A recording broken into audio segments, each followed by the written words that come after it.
Yeah, I know. So she doesn't see. Here, let's do this.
That's the hospital hat.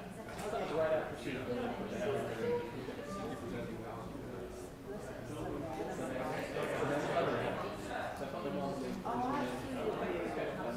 Good for you.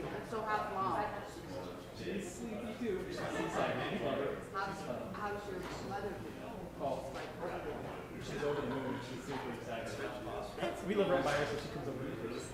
It's fun. Oh, that's super. Yeah. And we love having her there. It's a lot of fun. We love it. Good for you. Everything went well. I'm so glad. Yeah, it's really good. Good for you, Dad.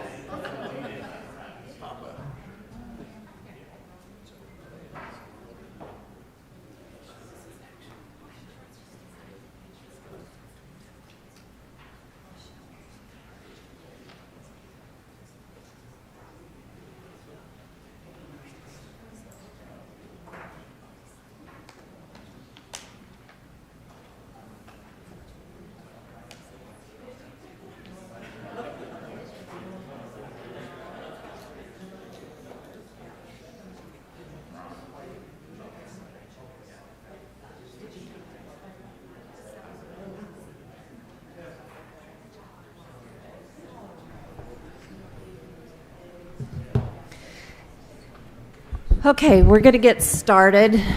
We started at 4 o'clock for a work meeting in the conference room. So we had a pledge and an invocation there. Is this echoing or just me? Okay. It sounds a little echoey. We haven't met for 2 weeks. We've had 2 weeks off, which has been pretty awesome. And but we haven't first, before I go any further, Greg MacArthur's a new dad. He became a new dad Sunday with a new baby girl. And so his mother's a happy grandma. She didn't know if she would ever get grandchildren out of Greg, but we're happy for Greg. So I'll start with that. So 2 weeks ago today, we lost a member of the St. George Police Department, Adam Ashworth. He had served on the police department for 11 years. Yesterday was his funeral. It was an emotional day. We all attended, and he leaves behind a wife and 3 children. And first, I want to thank Chief Whitehead, Deputy Chief Feltner, your whole entire command staff. I know you guys worked overtime to provide police honors for Officer Ashworth, and you did an amazing job.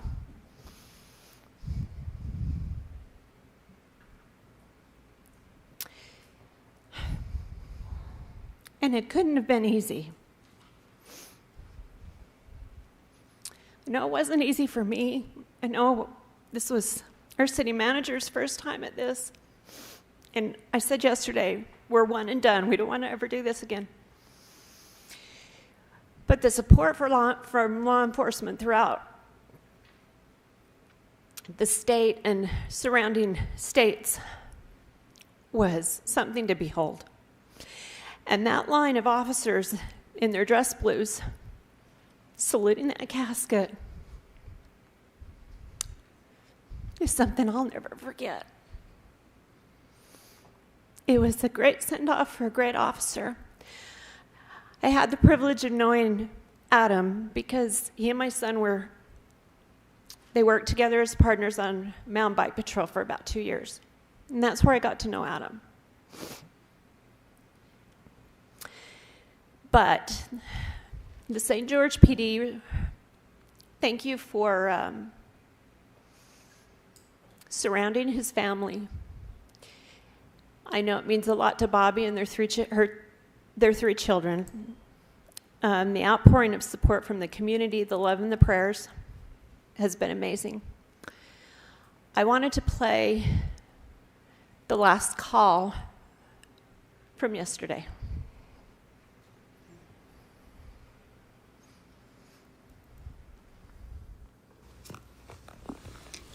2X58 control.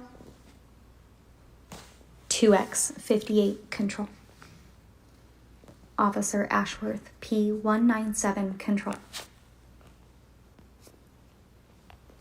Attention all units. On July 22nd, 2021, the St. George Police Department and the Southern Utah community as a whole lost one of our own. Officer Adam Ashworth, an 11-year law enforcement veteran, proudly and heroically served the community he loved. Officer Ashworth always dreamed of being a police officer. He was especially fond of working with children and went out of his way to show them the brighter side of policing. Officer Ashworth's distinguished career included 7 years in patrol, 4 years with the Mountain Bike Division, as well as being a member of the Honor Guard, Public Order Team, and a field training officer. Officer Ashworth will always be remembered for his bravery, duty to service, and heroism. Officer Ashworth, may you rest in peace with the knowledge that your brothers and sisters in blue will watch over your family and the community you love. Officer Ashworth, control copies your final 42. Control clear. 2X58 control. 2X58 control. We will miss Adam, and our hearts and prayers go out to him and his family. And again, Chief, Deputy Chief, thank your command staff and all who worked so hard to make his final send-off something it should have been. It was something that you can be proud of. So, on that note, we will move on. First, we have a check presentation. So, as many of you know, we're working on our Gold Star Families Memorial Monument down in Town Square to honor the families of those who have lost loved ones in the service. The donations have been unbelievable. This community, when you need something, it just comes together. And so, Tyler, which one of you, both of you want to get up and speak?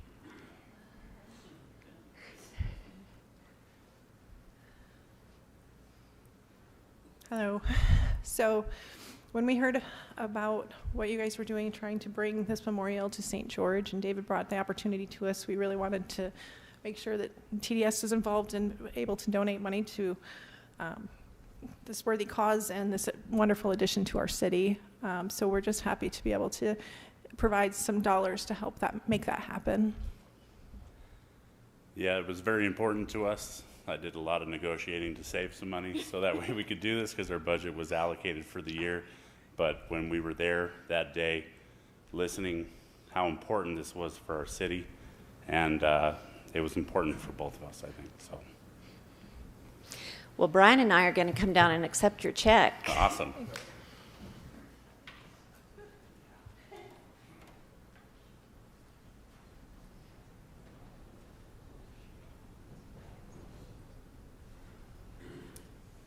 So, council, this is a check for $5,000 from TDS. That is awesome. Thank you so much.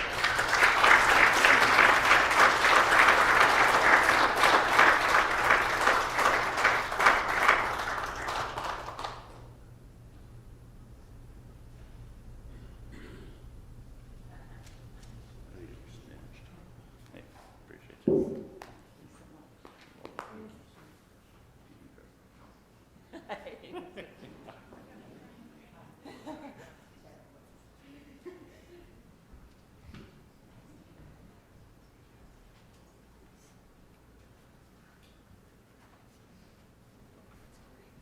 I would just like to say thank you very much.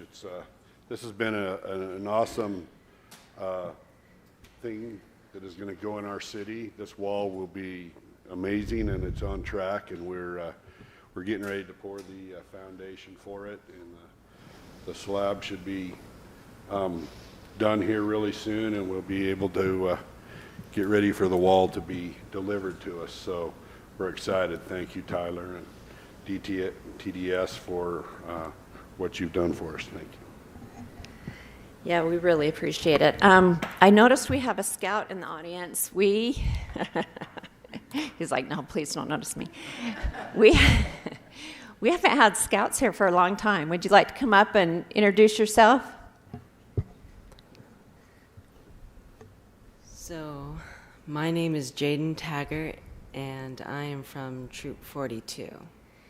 What school do you go to, Jaden? I go to Desert Hills. And what rank are you working on? My life. On your life. Awesome. Thanks for being here. You're welcome. So if I can jump in, Yes. Jaden is my nephew. Oh, he is? Yeah, he's here today. And he is an incredible citizen of St. George. He's a great guy. We would have had you lead us in the pledge if we hadn't had the pledge in the other room. So, but thanks for being here.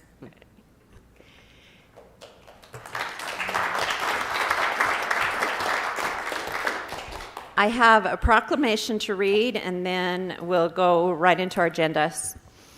Whereas St. George has been home to Ironman events since 2010 and is preparing to host the Ironman 70.3 World Championship September 17th through the 18th, these events have brought more than $100 million in positive economic impact to local businesses and communities in St. George and surrounding communities. And whereas the Ironman 70.3 World Championship will be the largest, most globally recognized event to ever be held within St. George, bringing thousands of world-class athletes from all 50 states and over 100 countries, and is projected to bring an influx of nearly $25 million in revenue from the visitors of this great community, from visitors to this great community. And whereas these champion athletes embrace the positive characteristics and qualities of our community heritage as they overcome challenges to compete in the land of endurance. For more than a decade, community members throughout the city have invested their time, skills, and energy to host these successful Ironman events. And whereas the dynamic organizations at Sand Hollow and Snow Canyon State Parks, along with well-trained professionals in public safety, emergency response, medical, search and rescue, transportation, and communications, work together to ensure successful event operations.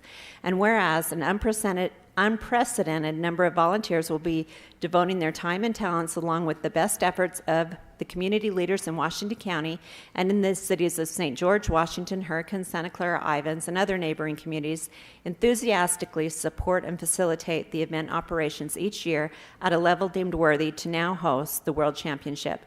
Now, therefore, I, Michelle Randall, Mayor, along with the City Council of the City of St. George, do hereby proclaim September 13th through the 19th, 2021 as Ironman Volunteer Week. And we are looking forward to this event. We had a presentation on it just earlier. If you haven't gone to their website and seen the video, you need to. It's an awesome video. And we will look forward to, it's going to be a busy week that week, but we look forward to it. So. And Mayor, we need volunteers. Yes, there is a place to go and sign up to volunteer. So if you would like to do that, please do that, because they do need volunteers. Okay, Adam, any changes to our agenda? Yes, there are two changes. Items 9 and 10 are going to be removed, so those will not be heard. Sean, do you feel like those need to be tabled by the council when we get there? No, I think it'd probably be best. That way we get on the record. Okay, so we will ask you to table those. The dates when they were submitted were incorrect, and so those will be heard at our next agenda, at our next meeting. But that's it. Okay. So that takes us to the consent calendar. We have 5 items. If there are any items that you'd like to remove for individual discussion, we'd be happy to do that. Otherwise, staff recommends approval of these items. I make a motion to approve the consent calendar. You're not going to let me talk, Brian?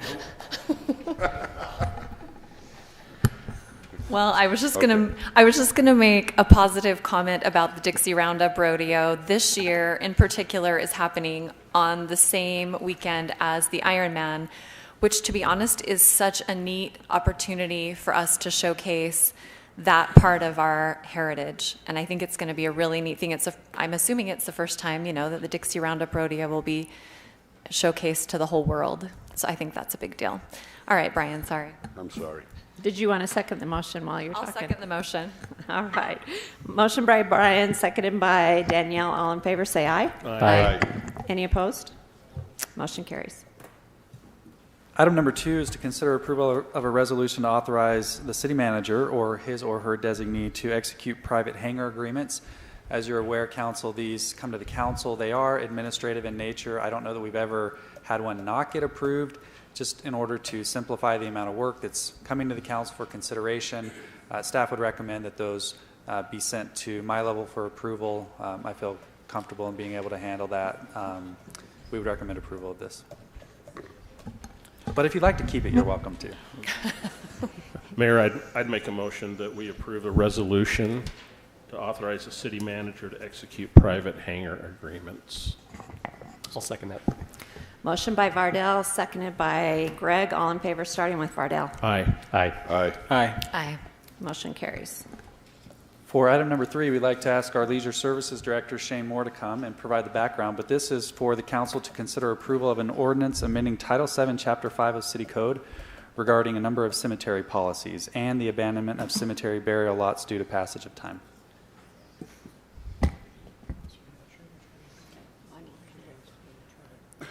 I'm still not.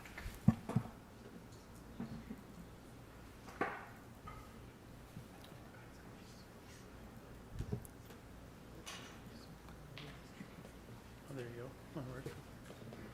Okay. Okay, so we're proposing a couple of amendments to our current code, and so the very first thing is we're going to clarify some definitions.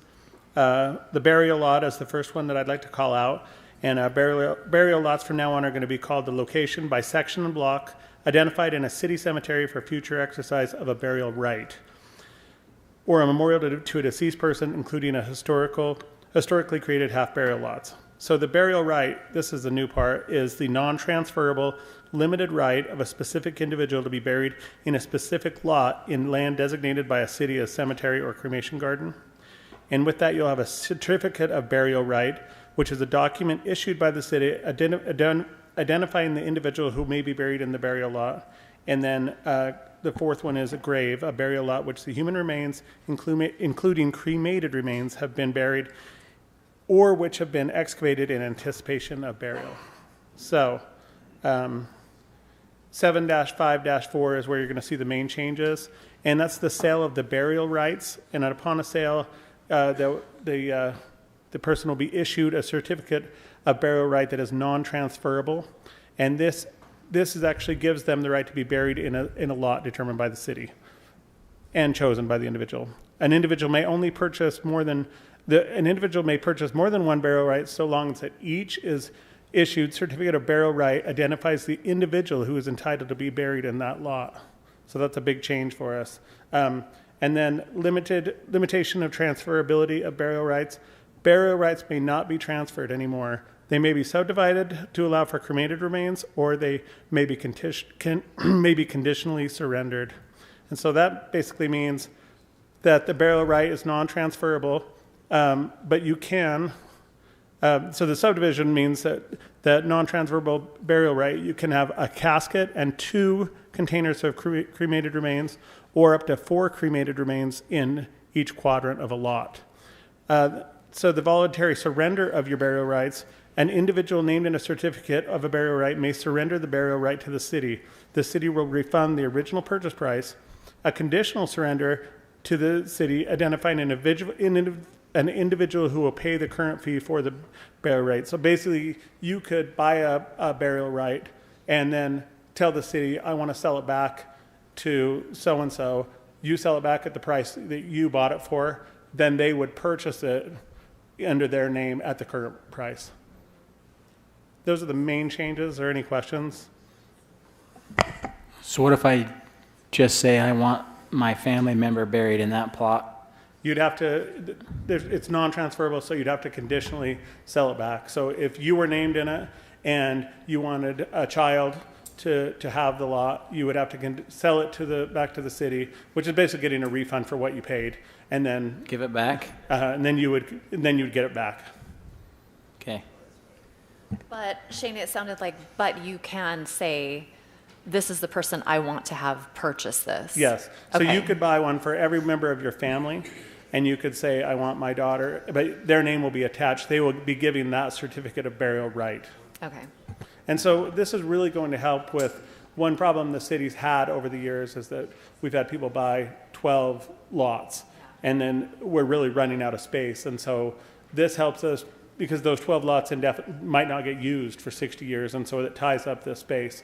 And so the thought is that we will be able to really control that, people buying more than that they're going to use or more than their family really can manage. But I can still go and buy those lots and put individual people's names on. You could buy one for all of you. And actually, every person can have 2 lots in their name. So if you wanted to reserve 2 lots together, you know, for a child and a future spouse, you could do that. But then, because that person's not named, it would be conditionally sold back, and then the city would sell it to the spouse? To the person you want it to go to. These burial rights will be transferred at death to the next, basically the spouse or the next of in line. What has been difficult, though, is we do have lots that have been there for 60, 70 years or more, where they've purchased multiple lots. And we have no idea when someone comes forward now and says, I'm entitled to have one of these, and we're saying, but there are 2 generations in between, so technically there are multiple people that could, and then we're trying to verify if they have that right or not, because we don't want someone to come back to us and say, why'd you sell that to Jimmy? Or why'd you let Jimmy, use that? So it becomes very difficult for us. So we're trying to just simplify this process and make it easier, and also not have those spaces go unused. And we have some that are going unused. And this will call for the abandonment at 60 years to stay in effect too. So after 60 years, the city will have the right to take the property, or the burial right, not a property right, but the burial right back. So I can't go past 110? You can try. Yeah.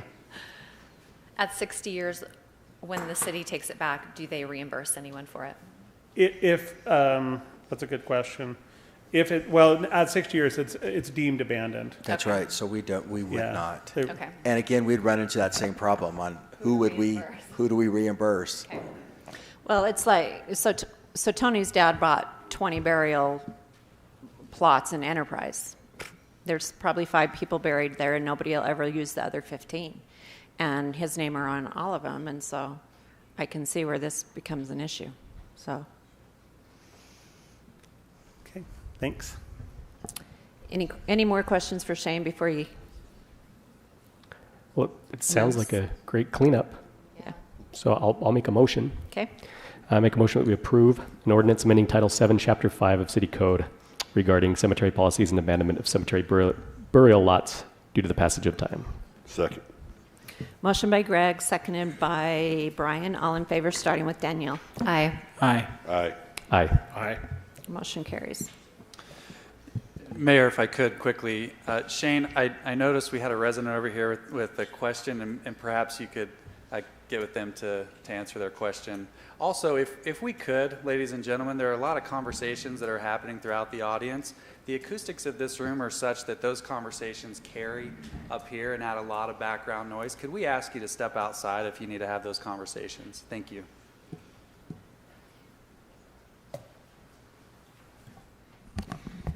All right, item number 4 is to consider approval of an ordinance changing the zone from R2, which is residential multifamily, to RE20, residential estate, 20,000 square foot minimum lot size. It's on approximately 17.5 acres and on open space on approximately just under 15.5 acres, located generally at the southeast intersection of Riverside Drive and Four Master Drive. It's known as Netta's Knoll. This is a property outlined in blue. You can see you're probably familiar with that if you, If you come to this intersection of Riverside Drive, coming off of Four Master, you're looking right at it, that hill. This is the property, again, outlined in blue. You'll see that the property is zoned R2. It is that multifamily. R2 allows for basically duplexes. It doesn't allow for stacked units or that kind of thing. It's really limited to 2 family homes. And then the general plan calls for medium density, and then surrounding it, open space as well. This is a look at the survey that the applicant has provided to staff. So you can see their property actually goes way out here. And this green hatched area is the area that they're proposing to develop, but they're also proposing to set aside almost half of it as open space. Part of the reason is the slopes. One thing that you would see if this zone change is approved is you would see a hillside application come before you, but you would also see a preliminary plat. So those slopes would be addressed with that, any soils, recommendations, that kind of thing, from the Hillside Review Board and the Planning Commission. The other thing is there are some petroglyphs that are on the site. The applicant has mapped those out and is working with geologists to make sure that those are preserved to the greatest extent possible. A lot of those along the cliffs down here will be in that open space area. Actually, they're down in this area. So that is the request. Again, approximately 17.5 acres would be the RE20, and then 15, a little under 15.5 would be open space. Planning Commission heard this and they recommended approval. Again, this is just a zone change. We're not looking at hillside or plats at this time. So if you have any questions, I'll be happy to answer those. Looked like there was only, excuse me, one letter Yeah. with regards to this, and it was addressing the archaeological component of that. Is that correct? That's right. Yeah. And in fact, that was one of the people. I went out and walked the site with 3 people that were archaeologists, and geologists have that background, and that was one of them. I got a comment and a question, if that's okay. So we know this is a hard piece. The first one, the comment is, I think the lower density probably suits it better than higher density. Yeah. So I think this good zone change for it. The question is, do you know what? I guess maybe this is for when they come back. I think with the hillside's the hard part on this one. Do you know if they plan on tiering that and coming up it, or with the homes, or? Yeah, there will be some tiering. The applicant is here, and he could probably answer that if you'd like to hear a little bit more about how they plan to deal with that. Okay, I'd love to ask that question to the applicant if they have that information. Or. Yeah, and if they'll address also with that, like if soils testing has already been done.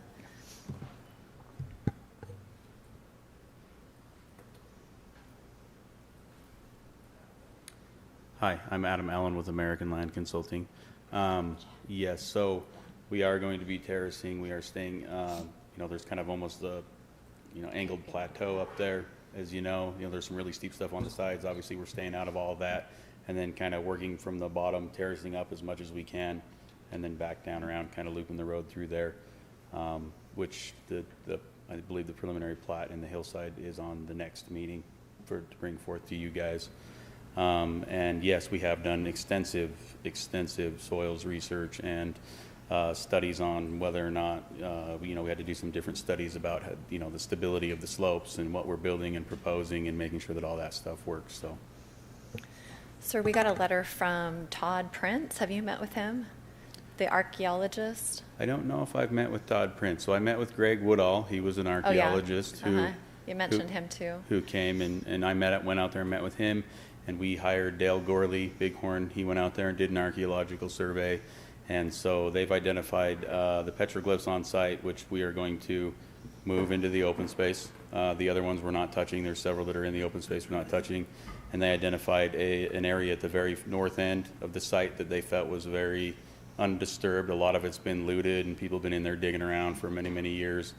But they thought that one, they called it a 2-room block. And the recommendation from them was to leave it in place if we could, and so we've worked with the geotech, and we are not going to even disturb it. We're just going to bury on top of it to leave it there. Okay. I guess that's some of the wishes. They don't like moving some of that stuff around, and we're just trying to work with them to look and see what the other options are to make sure that there's no, no bodies, things like that up there. So try to be as respectful as we can and work with them on stuff. Yeah, his letter mentioned, it says, for those sites that require grading to take place, at minimum, they should be tested prior to grading for the presence of burials, human remains, which are protected under Utah code, and then he gives the Utah code.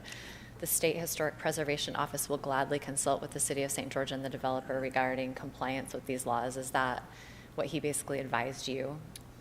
Yeah, that's pretty much what they advised. So they went up there and looked at it and said that there's the possibility of other sites, right? Nobody knows unless they go check. So they identified a couple sites where they thought that there could possibly be some, maybe not. And so they gave us some contacts of some people to get a hold of to try to see if they'd come test it beforehand, or maybe have somebody out there on site while we're doing earthwork movement, you know, things like that. So if something is identified, because I guess at that time, if we do find something like that, the way that it works is, my understanding is that the state comes in and removes that, removes the burial site within a timely manner, so that way it's not disturbed by us. Okay, thanks for working with them. So, thank you. Any more questions for the developer or for Dan? If not, I'm ready for a motion. I agree with Council Member MacArthur. I think this is a better zoning for this space, especially with the sensitive area that we now know is there. So I appreciate the developers working with the archaeologists, and I would put forth a motion to approve an ordinance changing the zone from R2 to RE20 on approximately 17.51 acres and open space on approximately 15.38 acres located generally at the southeast intersection of Riverside Drive and Four Master Drive, known as Netta's Knoll. Second. Motion by Danielle, seconded by Bardell. All in favor, starting with Bardell. Aye. Aye. Aye. Aye. Aye. Motion carries. Okay, item 5, to consider consider approval of an ordinance changing the zone from R110, single-family residential minimum lot, 10,000 square feet, to M1 manufacturing on approximately 12.30 acres, located west of River Road and south of Enterprise Drive, to be known as Fort Pierce 8. So here's an aerial map of the proposed property. This road right here you can see is Enterprise Drive. The general plan designation here is business park, and then the southern portion is open space. The current zoning, as you can see here, is R110, as was mentioned, and then the surrounding area here is currently manufacturing. Here's a site plan map of the proposed area. You can see the other lots in Fort Pierce area. With this rezone in the future, the applicant will come through and they'll add this area here, and that will actually be known as the entire phase of Fort Pierce 8. So if you have any questions, can answer them, and the applicant is here. Mayor, I need to recuse on this one. Okay. Any questions for Mike or the applicant? Yeah, one question. Just so the current general plan is business park, is that right? Yes. And then so we're moving into M1. So does that M1 fit into business park? Is that? Yeah. Yes. We don't currently really have a zone for business park specifically, but in the past, the business park has been M1 designation. Okay. And then are we okay with letting the open space go, or is it just the open space will stay, and then the? No. So this entire area right here will become the parcel that will be rezoned to M1. Okay. Is there any reason for us to hold that open space, or? I mean, no. This fits into the business park. In the past, I think it was put on the general plan as possibly having open space there, but with current discussions about it, with it being right next to the industrial park, it didn't seem to make as much sense to have that there. Okay. Those are my questions. Just wanted to. All right. Any other questions? I make a motion to approve the ordinance changing the zone from R110, single-family residential, minimum 10,000 lot square, to M1, manufacturing, approximately 12.30 acres, located approximately west of River Road and south of Enterprise Drive, known as Fort Pierce Phase 8. I'll second. Motion by Brian, seconded by Greg. All in favor, starting with Jimmy. Aye. Aye. Aye. Aye. Motion carries. Okay, item number 6 is to consider approval of an ordinance changing the general plan future land use map from LDR low density residential to COM commercial on approximately 8.83 acres, and this is located at the southeast corner of the intersection of 900 South Street and River Road, and it's to be known as the 900 South Properties. All right, up on the screen you can see the general location. We've got 900 South here, and then River Road here, and then it's this cluster of properties. And this is a general plan amendment, so it's really a bubble, but these are the properties involved in this bubble. The zoning right now is R110, and this is what we've got now for the general plan, which is LDR, and then they want to go to commercial right here. Something I do want to point out is right here, connecting to Four Master is 1450 East, and it does not connect down to Riverside, but it will. And so the owners of these properties are anticipating connection from Four Master down to Riverside, so they will have access basically on 3 sides of their property, up here on 900 on River Road, and then on 1450 when that gets put in. For what they're planning on doing, obviously this is just a general plan stage, but they really are thinking of doing professional offices, medical offices, mixed use possibly in the future when they get ready to do the zone. They are contemplating or probably will do a PD zone, so we will be seeing them in the future if this goes through. Obviously, they will be clearing every one of these structures, including the windmill property here. Every one of them will be raised so they can have a surface, clean surface slate to build upon. And I do want to make mention, this was when this was brought to the Planning Commission, they had some concerns about this house right here. At the time that they applied for this general plan amendment, the owners of this property didn't want to be involved. But since they've come back and said, you know, I think we might be interested in this. If they were in the future wanting to change their house over and have it demolished and change it over to commercial, we have talked with City Council, and they have determined that since the general plan is a bubble, we wouldn't have to go ahead and change the general plan future land use map for this. We'd just kind of consider all of this kind of going over in that area. So that kind of helped. They did have some concerns on that. So, but that answered their question. The Planning Commission did recommend approval. There were a few comments from citizens. You should have received those in your packets. Staff does recommend approval as well, and any questions I can certainly answer. There was one concern from the letters that made me I thought we should address. There was one saying that they're looking at selling their parcel, but they wouldn't have access if it changed to commercial. Have we addressed that issue? Do you know the letter I'm referring to, or I believe I do. It was one of the. I believe it was one of the people that were involved in this area, and they were a little confused on how this was all going to work, because they didn't necessarily have street access at this point. But when this all gets changed, everyone will have access. We'll make sure they have access through the platting process, and we did talk to them, and they were okay with that. Okay, great. Just want to address that. Any other questions for Carol?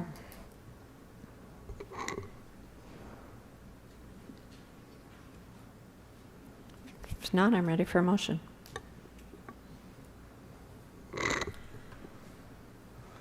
Make a motion to approve. I'll make a motion. Oh, sorry, Brian. I'll second it. You make it.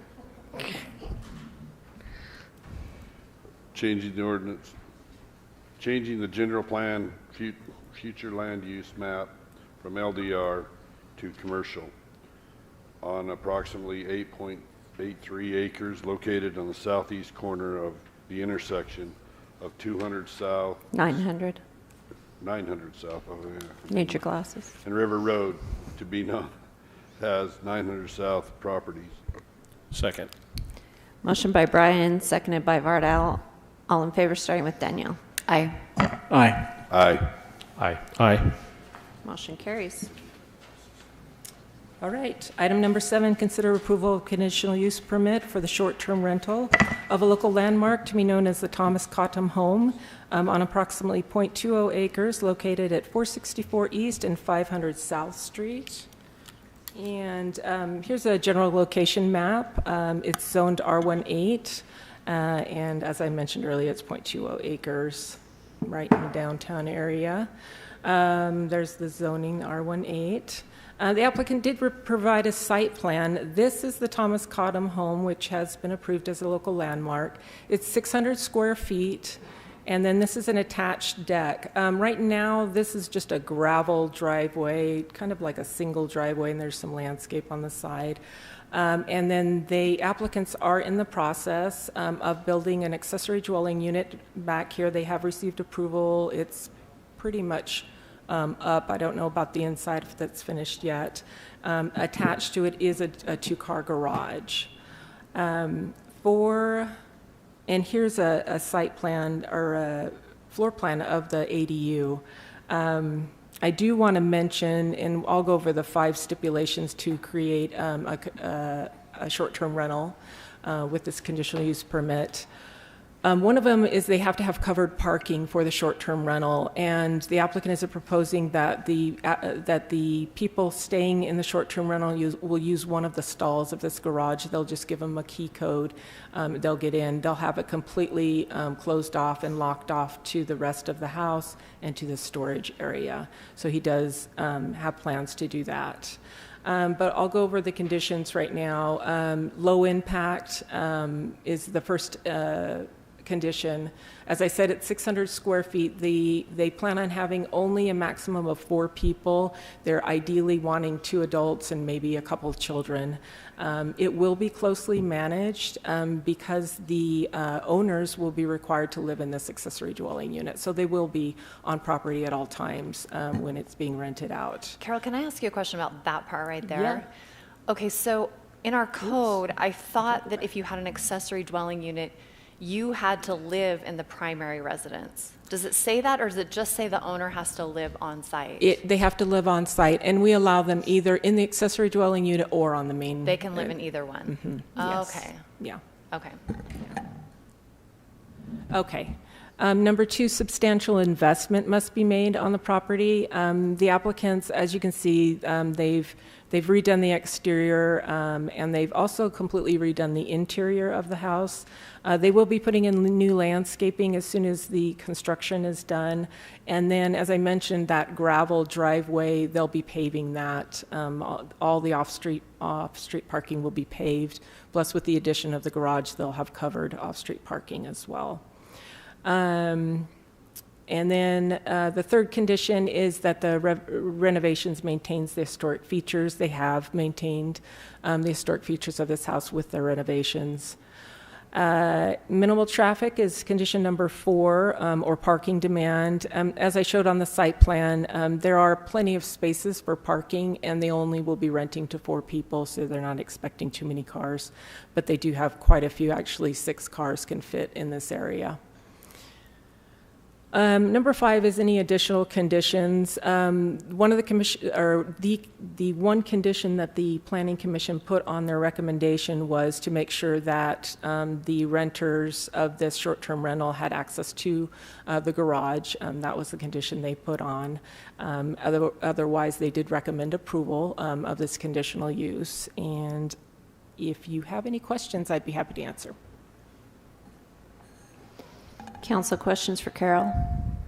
And there were some concerns with this, with the neighbors. I believe you got those in your packet, the letters. Yeah, this one's so interesting because, I mean, I really am so happy that we're giving people an incentive to maintain these older homes by giving them the short-term rental status, because I live in an older home downtown right now. They're super expensive to maintain.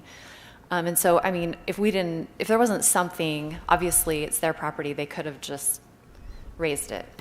Right. So I love that they're doing that and maintaining the historic characteristics. But this one raises something that I don't think we've seen before, because I don't think we've seen an accessory dwelling unit with the short-term rental. And so it's a little weird, like, as far as, I don't know, as far as our codes, doesn't it kind of bring up some interesting? Yes. Our code doesn't address this issue. Okay. And when it came up, I'm like, well, wait a minute. You know, Yeah. we don't talk about this. But we did have an internal discussion as staff, and we came to the conclusion that, and the reason why this didn't come up is because they did them all separately, and so we didn't know when they were declaring it or trying to designate it as a local landmark that that's what the plans were. Right. We figured probably short-term rental, but we didn't know about the accessory dwelling unit. But after talking in staff, we decided that, you know, having the owner living on the property is an excellent way to make sure that, you know, the people renting out the short-term rental are, you know, have what they need and they're not disturbing the neighbors. And that's usually the main concern with neighborhoods is, you know, these strangers here and, you know, they fearful of these great big parties and just, you know, wild, loud people all the time. And so the one good thing we figured was that they will have a close eye. They will be able to monitor what's going on. So this, like I said, our regulations don't really cover this. It doesn't say you can't and doesn't say you can. It just doesn't cover it. So my additional question is, what's to prevent them from then selling? Is there something to prevent them from selling both? And then there not being an owner-occupied space? No. When they get the ADU finished, they will be required to change their deed so that it says that they have to have owner living on property at all times. Okay. That's not enforceable. No, I mean, we don't want to try to enforce things like that. I mean, but it's not really. If I'm advertising, you know, my home at this address, I mean, I could just put people in both houses, couldn't I? I mean, if one of them, does that make sense is what I'm saying? It's not really enforceable if we have a historic landmark site, which I think we designated that so we could preserve some old homes. But if I'm putting that on a site to, you know, rent it out or whatever on a short-term rental basis, I mean, how can you know if they're going to rent the one or both or? Yeah, I would say you're right. Enforcement would be problematic. Yeah. So this is interesting. I think this shows kind of what I would like to propose, and this isn't official yet, this is discussion, but what I think we really need to do is look at our local landmark preservation code or policy, because this helped bring up things that can arise from that moving forward. I really think it's something we need to look at, because if, you know, when this came to the city council a couple of weeks ago or a month ago or whenever, I loved the research that was put into the home. I loved a lot of things about it, but we never knew that there was going to be an accessory dwelling unit behind it that's bigger than the home itself. So what are we really, you know, preserving? We have an old home, but then right behind it, we have a new home. And so it's kind of, it doesn't feel like a local landmark. It feels like just kind of a way to make it so we can have a great rental property on the home, which is great for the landowner, but I don't know from a city. We need to look at our local landmark codes, I think. That's my thought process on this. So are you recommending that as something going forward, or are you recommending that in regards to this particular property? Well, that's the thing, is this one has met all the codes, I think. I mean, we have the accessory dwelling unit code, which is 800 square feet max, which I think we've done here, which exceeds the size of the house in front of it. So it makes it kind of a little different. And they passed through the local landmark. And I think the reason why we made the local landmarks so you could make them Airbnbs or nightly rentals is so that we could preserve those homes. There's a reason to. Yeah. So this passes all of them. But I don't know if it's something we want to continue moving forward. So I agree. I think that's a discussion we should definitely have. And I think we should talk with our Historic Preservation Committee and, you know, let them have be part of that conversation about, what should be allowed to go behind these homes. If someone does build an accessory dwelling unit, I don't know that we want to prevent that, because some of these old homes are on huge properties, but should the architecture be similar to the historic home? That's definitely a conversation we should have. Well, and on a point too. Can I just interrupt just for a second? Sorry. In our accessory dwelling unit regulations, we do require that the accessory dwelling unit matches the main unit. So this accessory dwelling unit, it does match the roof style, it does match the architectural type, and it will have to match the color as well. Okay. Oh. So we do have that. It's That's not in the actually good to know. historic section, but it is in the accessory dwelling unit section. Okay. So the roof pitch and windows, everything is supposed It to. definitely looks crammed in there. It is a little tight. And I think we have, like Greg was saying, we've missed the point too of the accessory dwelling unit. Trying to ease up on those regulations is to provide some more affordable housing, and nightly rentals is not that. It's not gonna help that situation. It's one of those things where we've kind of tried to stay away from that in our neighborhoods, unless we have that nightly rental, that overlay zone. I think we're going down the wrong road when we do that. Now, that comes from someone who grew up right next door to this place my entire childhood. So I didn't realize it was historic, but. I think the only issue with that, to me, it goes back to the only things we're allowing is those that are historic preservation, and it goes back to the expense. I think that's why we came up with that idea. We don't allow, short-term rentals anywhere downtown except for in these historically preserved homes.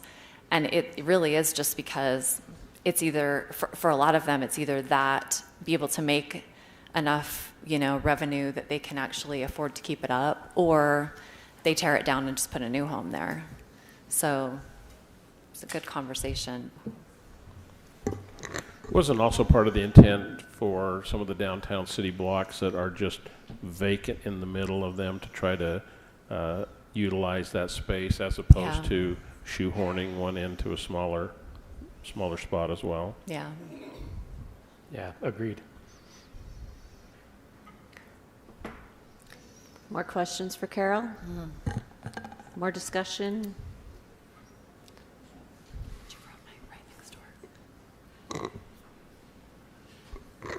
Well,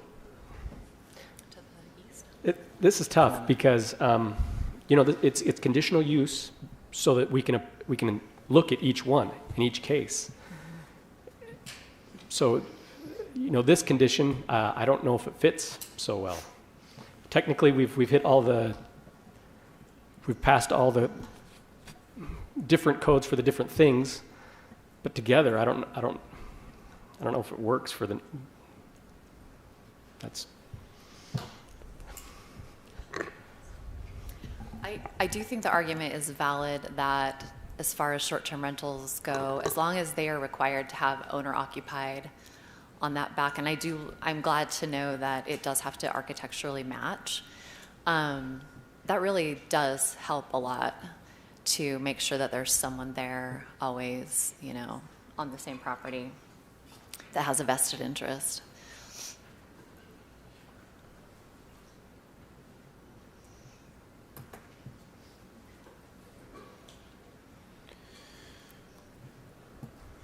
Part of that unintended consequence, too, is if you look at the picture submitted by Gina Alton, you look at how that's been shoehorned in there right next to their swimming pool. Pretty crazy. I think for sure, moving forward, I don't have the proposal on this one yet, but as we have the discussion, moving forward, we need to look at this code. I think we should have I would like to say we review specifically the local landmark code. Yeah. Because that's what's introducing the short-term rental. Yeah, we need and I to think look that's at the it. unintended consequence here. Yeah. So I'd like to. I agree. All that being said, Mayor, are you looking for a motion? Yep. Okay. I will make a motion that we approve a conditional use permit for a short-term rental of a local landmark to be known as the Thomas Cottom Home on approximately 0.2 acres located at 464 East, 500 South Street.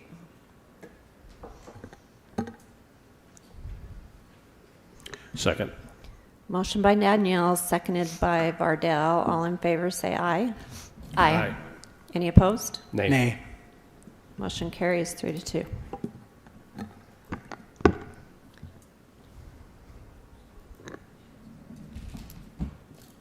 All right, moving on to item number 8, which is to consider approval of a conditional use permit for Longhorn Steakhouse to be built at Commerce Point on approximately 0.49 acres located south on Auto Mall Drive, south of Black Ridge Drive. All right, here's a location map for us to look at. As you can see, here's Bluff Street, the I-15, Black Ridge up here, and then it's down here towards the southern portion. Zoning, we've got C2, and this is before you because the aggregate total of all of the buildings in this development will be greater than 20,000, so that's why we're seeing it as a conditional use permit. General plan does show this is commercial, so we're all good on both those fronts. This is where the restaurant's going to go. Right here, building 200, that's going to be the Chick-fil-A. Building 100 will be an office building.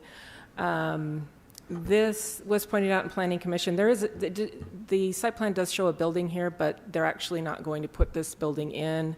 You'll see in the next slide, but they want to propose the parking go all the way over into where this building is right now. So as you can see, the parking goes all the way up here. They definitely have sufficient parking for what they're proposing. One of the items that they do need to meet in our regulations that's newer is to make sure that they have good pedestrian access to their location. And we do have our trail right here, and we already do have a stub, a concrete little sidewalk that's going to come out. There will be a crosswalk here, and it will go right over into this development. So we've already got that taken care of. The landscape plan has been provided. The applicants are leasing just this space right here for the restaurant, for Longhorn. So all of the rest of the landscaping that comes around the parking and up over here will be done by the developer. And I've talked to both the developer and the applicant, and they all plan on putting in their landscape kind of as depicted. That's why this part right here is lighter. It's because it's the developer that's putting it in. Here's some elevations that the applicant has provided. The height will be 27 feet at the tallest point. Here's the east side and the north side. The west side, this is their solid waste, will be back here in these enclosed containers. And then the south side is right here. This is a materials board that they were supplied with all the different colors and types of materials they'll be using. Those materials do kind of fit in line with the two buildings going in, the Chick-fil-A and this office building. Both the color scheme and the types of materials do fit in line with each other. The Planning Commission and staff does recommend approval of this conditional use permit. And if you have any questions, I'd be happy to answer them. Questions for Carol?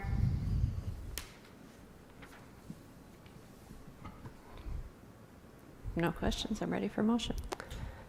Mayor, I'll make a motion that we approve a conditional use permit for Longhorn Steakhouse to be built at Commerce Point on approximately 0.49 acres located south on Auto Mall Drive with the condition that it meets the regulations found in Title 10-17B of our zoning regulations. Second. Motion by Vardell, seconded by Jimmy. All in favor, say aye. Aye. Any opposed? On items number 9 and 10, I'll take a motion to table those items separately. Moved. Oh, separately? Yeah, probably separately. Motion to table item 9. Second. Motion by Danielle, seconded by Jimmy. All in favor, say aye. Aye. Motion carries. Motion to table item 10. Second. I'm on a roll. I might as well Second. just keep going. Motion by Danielle, seconded by Jimmy. All in favor, say aye. Aye. All right. Item number 11, Cameron. Okay, Wes is out on vacation, so I hope you don't mind that I'm coming and filling in for him. Let's make sure I... What's that? I'm crashing the party, or he's crashing a party somewhere where he's at. Let's see. I need to make sure I got it. City Council, that one. Okay. The first preliminary plat is for Thorn Tree Courtyards. Now, that was a mouthful for me, so I had to practice that. So, Thorn Tree Courtyards at Ledges. It's up on the north end of the Ledges, above Ledges Parkway, right next to Winchester Hills. It's Pdr Zoning. It is for a 24-lot residential subdivision. Went through Planning Commission. It is for some short-term rentals, and you can kind of see that one's not a very good exhibit, but this one's separated. There we go. So it's 24 lots. Now, Wes explained to me that he actually he doubled the density on this thing from when it went to Planning Commission, because right here in each of these units, he explained to me that they could actually lock these out and rent those out separately. And so because of that lockout ability in these units, he did increase the density on that. That was after Planning Commission? I believe so. Doubled the density from what was presented at Planning Commission to account for the lockout that will be part of each unit, yes. Interesting. So I don't know all the ins and outs of that, but that's the information that he provided me. I was hoping that either Logan Blake or Stacy Young would be here for any questions that you might have. But I do believe, I don't know with the density and it not being presented to council or to Planning Commission that way, I don't know what that changes. But Sean, does that change? I'm sorry, Yeah. So this has doubled in density since it was presented to the Planning Commission. So the lots are the same, but the density, the ability to be able to lock out units of the same size, everything else that was presented to Planning Commission, but you can lock out some of these units, and so he doubled the density because it made it to where there were more units part of these. So you're saying when it was presented to Planning Commission, they weren't lockouts? No, I believe they were, but I'm assuming that it just got clarified, so he increased the density because of the fact that it can be locked out from the different units. So I don't know what that changes. Yeah, if it's the same number of units that was presented with lockouts that was presented, how we calculate it doesn't make a difference if that's what was presented. Oh, he changed the density. He definitely added more units then. No, Wes changed the density because you were able to lock out the units, but okay. all of the units didn't change. Right. So Sorry. Going back to that then, if this was presented to the Planning Commission as is with the lockouts as they are, but it was only our internal staff saying we're changing that number because we think that number more accurately reflects what's there, then we're fine to consider That's this what I because that's what understand was it is. presented to. Sorry, I didn't communicate that very that's well. That's good. what I understand. No, it's a difficult one to understand, but but if this is what was presented to Planning Commission, then it's not a change. It's just we're interpreting it differently in the number of units because we're counting the lockouts now, right? Yeah. Questions? Well, does that change the parking? I mean, are we still good with parking, or now we got double the people and the parking doesn't fit, or? My understanding is it keeps everything the same because the area, the square footage, everything is still the same.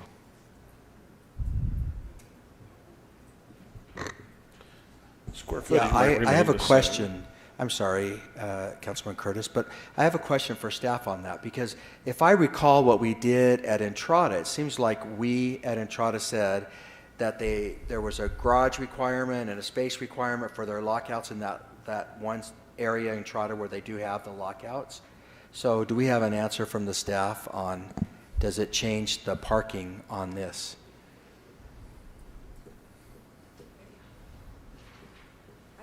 I don't think this has been through site plan, but we typically add in, if you can lock it out, we'll add it as another unit every time we do units like this, so we would account for that. So you would require another space Yes. for a car, Yes. and that Yes. was my for all recollection the different too. lockouts. Okay, so, and this is obviously preliminary.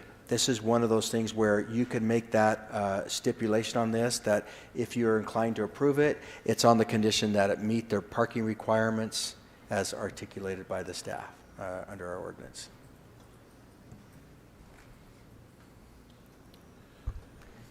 Sean, would you mind just maybe walking me through the definition of a lockout so that I can better understand what we're talking about?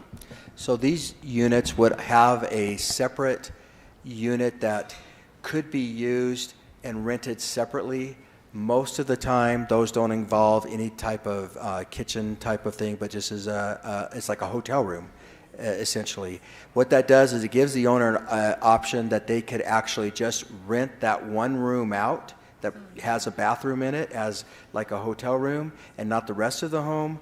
They could rent that for two separate people. There could be those that want to have a family and use two other bedrooms that are there, and then someone else has the lockout. But if you wanted to have the whole thing and rent the whole unit, you could actually unlock that lockout and then use the whole unit, have an extra suite with an ensuite bathroom, etc.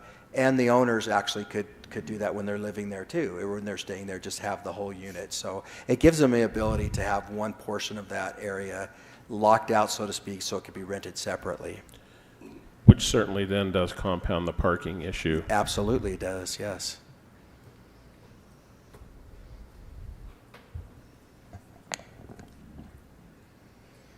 So then did I understand that staff had already anticipated the parking with relation to Well, the they lockout will component? after this is just the preliminary plat, so they'll do that later. Thank you. And I think that typically we would look at that requirement before bringing it to you as a preliminary plat. I'm just wondering if maybe that's why they're accounting for it differently, is now someone realized that there were some lockouts there, and so they need to take a look at it. And that could be easily remedied just by that stipulation on your approval if you're inclined to do that. So if you're inclined to make a motion, just make sure that the condition meets the parking regulations that's recommended by staff. I'll go ahead and make a motion if we're ready. I'll go ahead and make a motion that we approve the preliminary plat for Thorn Tree Courtyards at the Ledges with the condition that it meets the parking requirements as articulated by staff. Second. Motion by Jimmy, seconded by Danielle. All in favor, say aye. Aye. Any opposed? Motion carries. This next preliminary plat is, got to make sure I get the name right, the Willow Bend Townhomes. It's located just off of Riverside Drive, just next to, west and south of the what is that? Nettles Knoll that you just looked at. And so the zoning is the Pdr. Here's the layout right here. It's a 81 lot residential subdivision. You've got it ties into Judy Lane on the south and then ties onto Riverside Drive on the north. It is proposed as a public roadway through the middle of the subdivision with private, I guess, stub outs where they access the private area where it's not a public road. Let's see. My understanding is it went through Planning Commission and was approved through Planning Commission. Staff recommends approval. If you have any questions, we were having some other discussions previously about private roads versus public roads in staff meeting also, but I can answer any questions regarding that. Yeah, Cameron, why are they choosing to do that, to break it up like that? Well, if it's a public road on the little stub outs, you've got to do a cul-de-sac. You've got to do some other things where it will take out some other units. I haven't been involved with personally. I know Wes has been, and so I apologize if I don't have all the discussion that they've had. I think Dave Nazel is here, representative for this subdivision, if you would like to ask him some questions. But it does require that turnaround. I need to verify what the widths are on here. Dave probably knows exactly, but So if it's a private road, they don't have to meet the fire code? no, you still have to meet fire code. For private roads, you have to provide the access. The difference will be they will be maintaining that pavement and all the improvements along that private road.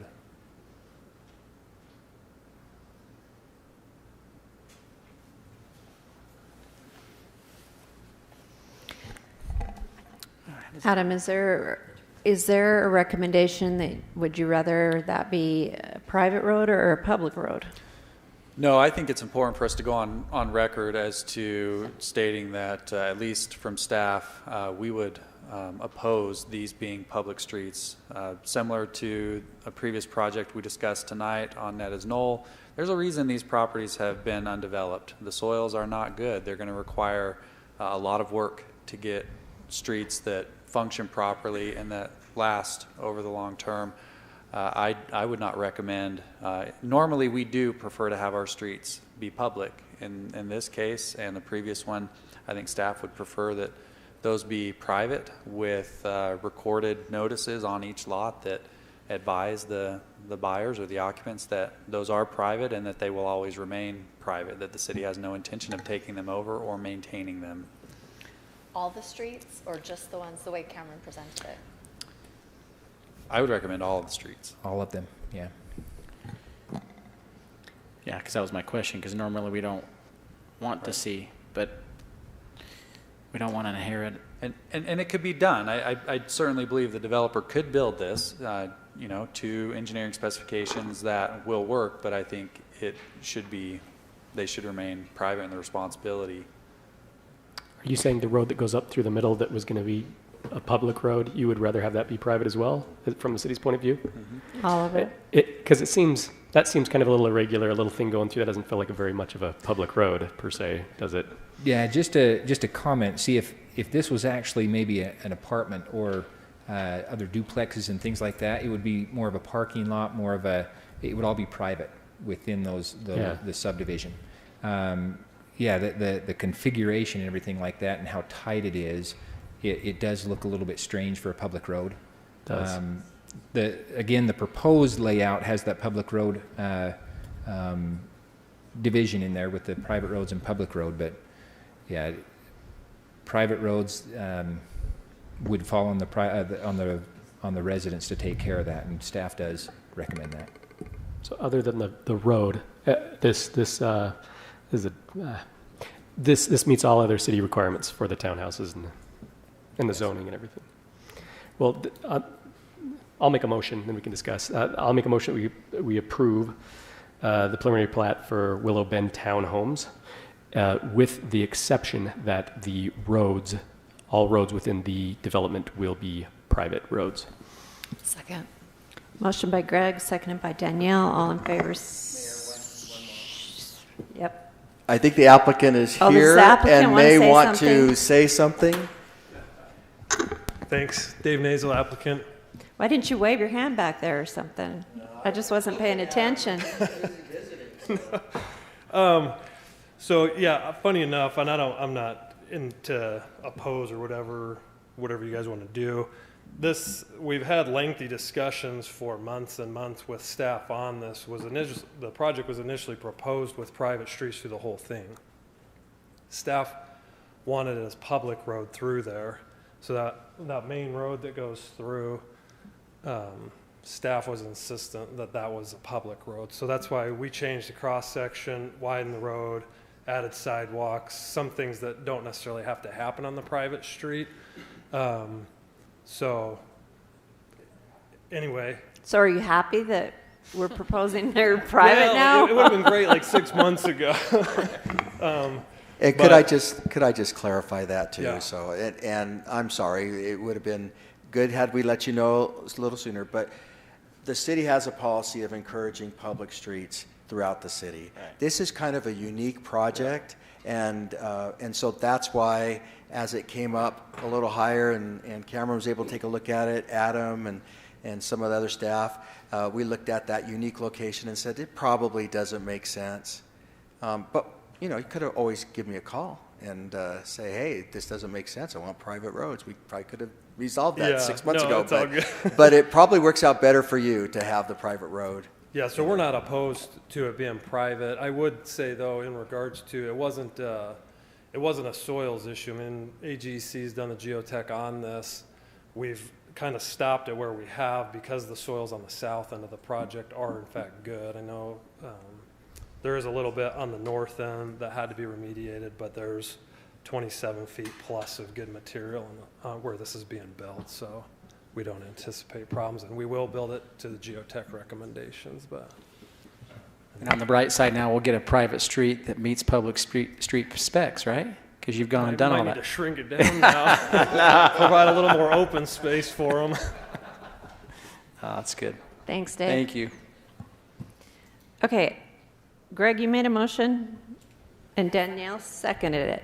All in favor, say aye. Aye. Any opposed? Motion carries. I have one appointment to a board. So Ron Woodbury has resigned as chairman for the Arts Commission, and they have recommended John Kessler be the chairman for the Arts Commission. And so I am happy with that recommendation if somebody would like to make a motion. Yeah, Motion to oh, go ahead, Jimmy. You got the arts, do it. I just know John, so. Motion to approve John Kessler as the chair of the Arts Commission. Second. Motion by Danielle, seconded by Jimmy. All in favor, say aye. Aye. Aye. Any opposed? Okay, reports. Danielle, got anything? Yes, the Children's Museum just hired a new executive director. Her name's Sonia Darter. She's coming from Salt Lake. She's going to be great.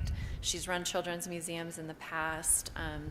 And on Thursday, August 26th, from 2 to 4, they're having a meet the new director at the museum. If people want to come and meet the new director. Can you send us an email? Absolutely. Okay. And then on Saturday, September 25th, to put on your calendars, 6 p.m. is the Doctors Volunteer Clinic Gala. And, you know, I'm so thankful that we have the Doctors Volunteer Clinic in our community. It's a huge benefit.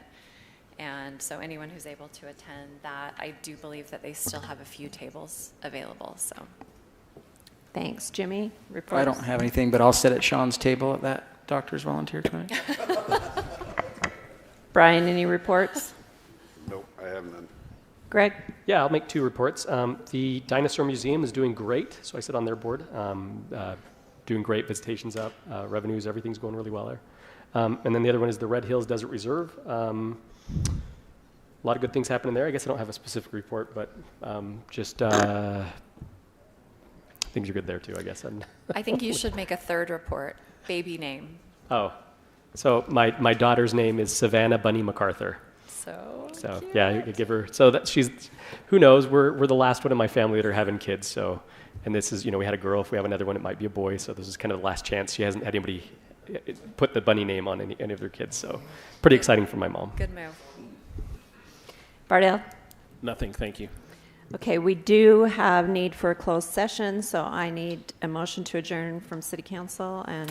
So moved. For the purpose of discussion regarding deployment of security personnel, devices or systems, and investigative proceedings regarding allegations of criminal misconduct. So moved. Second. Motion by Danielle, seconded by Bardell. All in favor, say aye. Aye. Okay, we will go into closed session.